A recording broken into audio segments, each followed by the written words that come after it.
Hello guys, welcome back to vibes wire of ఇప్పుడు మారిపోబోతుంది ఈ సంస్థ పేరైతే. సో మొత్తానికి ఇంకా వార్2 సినిమా ఎప్పుడైతే మొదలుపెట్టిందో అప్పుడు ఇంకా ఆంధ్ర తెలంగాణ అయితే పేరు మారిపోబోతుంది అనుకోండి.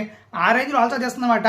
సో మొత్తానికి వార్2 క్రేజ్ అయితే ఒక పీక్స్ లెవెల్లో ఉంది ఇప్పుడైతే. సో మొత్తానికి ఇప్పుడు దాన్ని డబుల్ చేయాలంటే అండ్ ఆ బిజినెస్ని అందుకోవాలంటే ఏపీటీజీలో ఒక మంచి పార్ట్నర్ని పట్టాలి, మంచి డిస్ట్రిబ్యూటర్ని పట్టాలి, మంచి థియేటర్ని పట్టాలి. సో ఏ డిస్ట్రిబ్యూటర్కి ఇవ్వబోతున్నారంటే మన తెలుగులో ఎవరికి కాదు, వైర్.ఎఫ్ ఓన్గా రిలీజ్ కాబోతుంది. ఎస్, వైర్.ఎఫ్ సంస్థనే ఓన్గా రిలీజ్ చేయబోతుంది వార్2 అయితే మన తెలుగు రాష్ట్రాల్లో కూడా, ఏపీటీజీలో కూడా. సో మొత్తానికి అయితే ఇది ఒక రకంగా గుడ్ న్యూస్ అని చెప్పుకోవచ్చు. ఎందుకంటే వైర్.ఎఫ్ మాత్రం ఎక్కడికి ఖర్చుకి వెనకాడదు. సో మొత్తానికి అయితే పెద్ద సంస్థ కాబట్టి ఖచ్చితంగా మంచి థియేటర్లే పడుతుంది, అందులో డౌట్ ఏం లేదు. ఎవరినో ఒకరిని మనకి ఇక్కడ తెలిసిన వాళ్ళని డిస్ట్రిబ్యూటర్గా పెడితే మంచిదని ఫ్యాన్స్ ఒపీనియన్ అనమాట.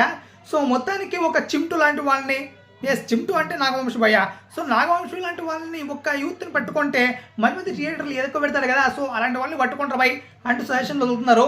సో ఒకటి భయ్య, ఎవరిని పట్టుకోకపోయినా ఎవరిని పట్టుకున్నా ఎలాగో ఎన్టీఆర్ కాబట్టి అక్కడ ఉన్నది ఈజీగా థియేటర్లు లాగేస్తాడు. సో అప్పటికే కూలీ కూడా ఉంది కాబట్టి ఆపోజిట్లో.